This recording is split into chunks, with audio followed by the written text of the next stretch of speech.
Hello YouTube, my name is Brian and this is my BMW 7 Series 6x6 that I'm working on. I kind of want to preface these videos with an apology.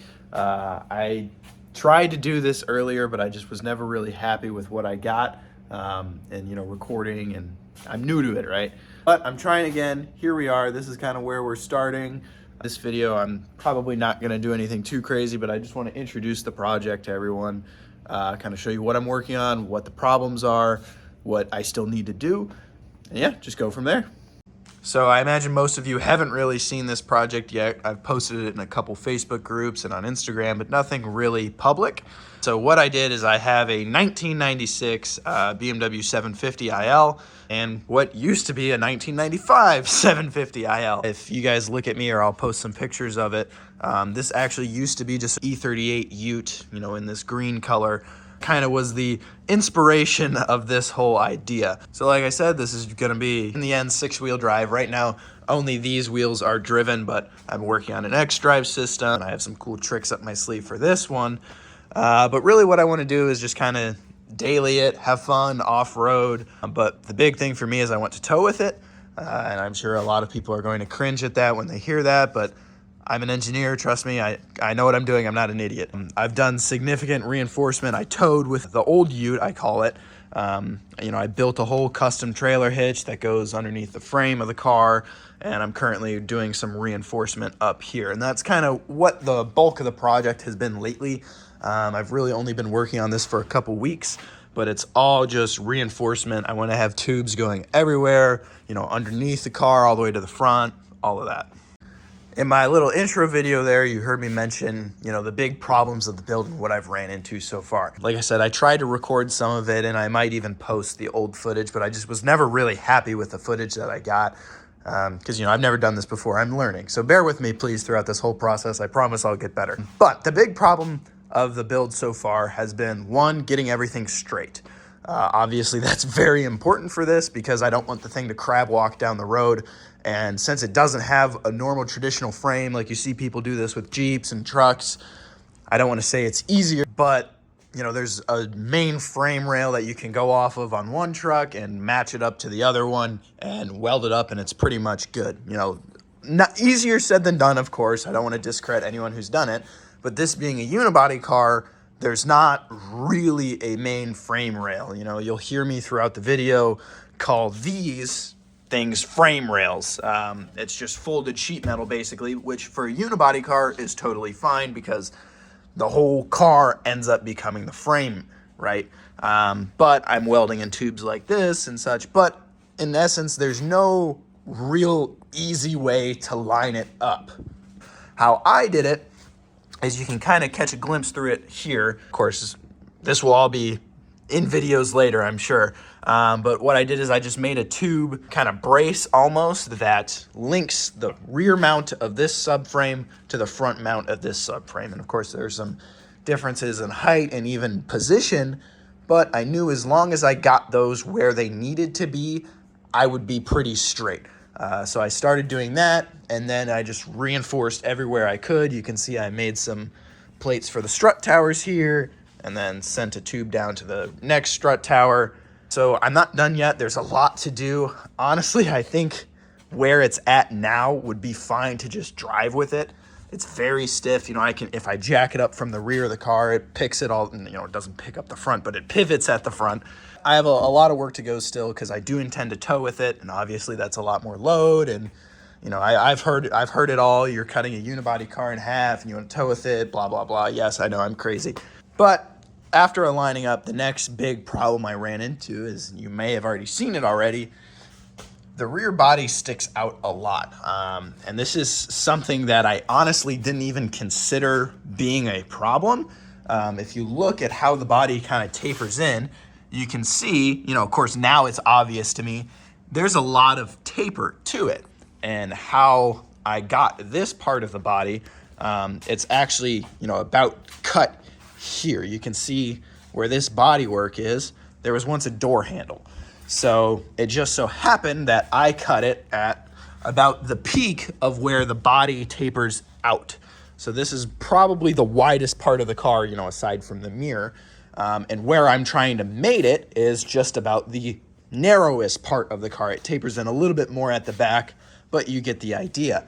Of course, that's not something I considered until we got here, but I've solved it on that side. I'll pull the car away from the wall and show you how I fixed it. But it's, at first I kind of saw it as a big problem, but as I work through it, really not that difficult to solve. You may be able to guess based on this tape line what I do. I'll show you all that and kind of how to fix it. And I want to make it clear that I'm not an expert. I've never done anything like this before, but like I said, I'm an engineer. I like to think I'm not just some redneck idiot throwing this together and expecting to do so much with it. There's a lot of science here and a lot of engineering, and I've modeled all of this in CAD, so I know it's rated to take what I'm going to do to it and then some by a lot. So I don't really want that to be a question. I just want to make it very clear. I joke a lot and say I don't know what I'm doing, but I do, I promise. So you can see I just walked over to this side. The bodies line up nice. There's still some more finishing body work that I have to do, but for the most part, they look pretty good. And you'll notice there's 2 gas doors. Yes, I'm going to leave this one because it's going to have a cool purpose in the end. And I guess I won't keep it much of a secret, but the front one's obviously the factory gas tank, and I'm going to put some sort of auxiliary tank. You can see I have a lot of room up there for activity. But this one is actually going to be a charge port. So what I want to do is on this rearmost axle, I want to put an electric motor. I think that would be really cool and would give me lots of benefits for, towing and acceleration and all the other stuff I want to do. And I have lots of room to store batteries. This is going to be a truck bed here. That's how I did it on the last ute that I did. And it worked out great. So then up here is where all my electronics are going to be, and batteries and 12-volt batteries, fuel tanks. I have some more storage back here. So I have the air suspension compressors back here, and I'm going to have amps for the audio system and all that crap. There's plenty of storage for stuff, but the basis is this is going to be a truck bed. And then say right about here, I'm going to have a gooseneck hitch. I didn't have a gooseneck on the last ute. I just did it off of a bumper pull with that hitch, and it was fine. It towed great. I drive it to Michigan and back. I live in Florida. So, I did probably about 5,000 miles of towing worth of trips up and back, and never once had an issue, with the chassis or anything like that. But a gooseneck hitch is a lot safer and kind of a smarter idea if you're pulling a lot of weight. And, I'm not trying to pull 30,000 pounds with this thing. I kind of want to make that clear. But really, all I'm ever going to pull is that car on my trailer, which, I have a big trailer and that's a heavy car. So it's going to be about 10,000 pounds on average, which I've already done that from a bumper pull. And basically, if you can do it from a bumper pull, you can do it from a gooseneck. Without getting really crazy, I know this is the first video. I don't want to go too nuts into the science of it. Actually, really basic. If you don't, I don't imagine many of you are familiar with towing. So if you're not, your bumper pull goes there. It's not technical. Bumper pull is kind of a bad way to say it, because that you think like trucks that literally have the hitch on the bumper. But I'll say that a lot. So I don't mean that. Like, that's clearly connected to the chassis and not just held on by the bumper. So it's there. Or a gooseneck is right in line, usually with the center of the strut axis or slightly in front of it. And so basically what you're doing with a bumper pull is you've now created, say, a 4-foot lever arm that force is going to act on the rear hitch, versus when you put it right over the struts, you have a lot higher capacity because you no longer have a lever arm pushing down on the struts.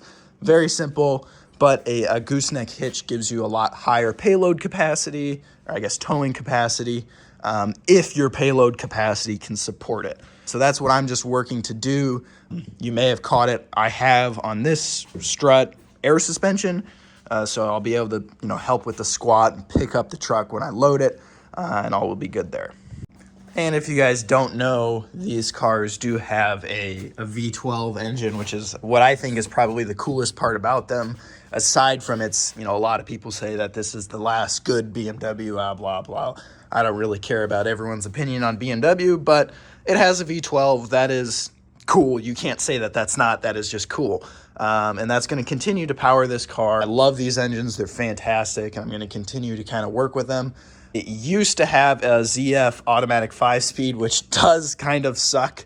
I will happily admit that those transmissions really aren't that great. But, you know, they handle abuse, and the old Ute handled that abuse. You know, I towed 10,000 pounds behind it, and that transmission is still kicking. But since I'm going to, you know, I have a lot more weight, you know, probably by the time I'm done with this thing, it's going to weigh about 7,000 pounds is my rough guess. Normally, the curb weight of a 750 is about 4,500 to 5,000, depending on some things. So I'm adding, you know, another third of one plus a lot of metal. So I'm thinking I'm going to be about 7,000 pounds.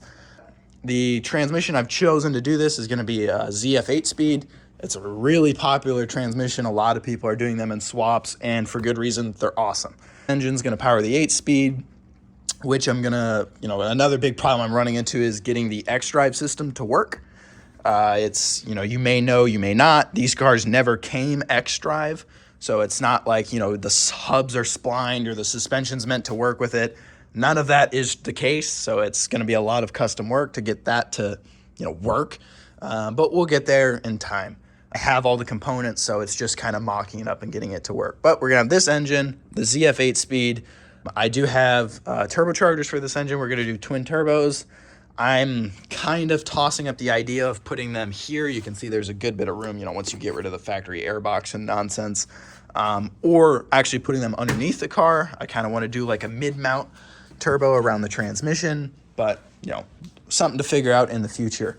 But this is just kind of the general layout of the build. I wanted to kind of get it out there, get it on YouTube, so I could start posting videos and showing you the work. Like I said, I have some old footage, and I might post little clips of that here and there where I like it. But this is the idea. Here's the project. You know, if you have any questions or input, if it's negative, honestly, I don't really care. So don't waste your finger clicks. But, you know, if you want to give me advice or anything like that, or hell, if you've done something like this, please, you know, give me your thoughts. But yeah, I just kind of want to hear from you guys, any ideas, and I'm going to be posting a lot here. Like I said, I'm learning, so please bear with me. I promise I'll get better with these videos, but I just wanted to get something out there and introduce it. But yeah, any questions, you know, feel free to ask, advice, I'm open. So I just want to say thank you again, everyone, for watching. You know, I know these kind of first build introduction videos are never really thrilling, as I've watched YouTube before. I like to see the cool stuff happen, but I got to start somewhere and kind of show you. I can't just jump into it.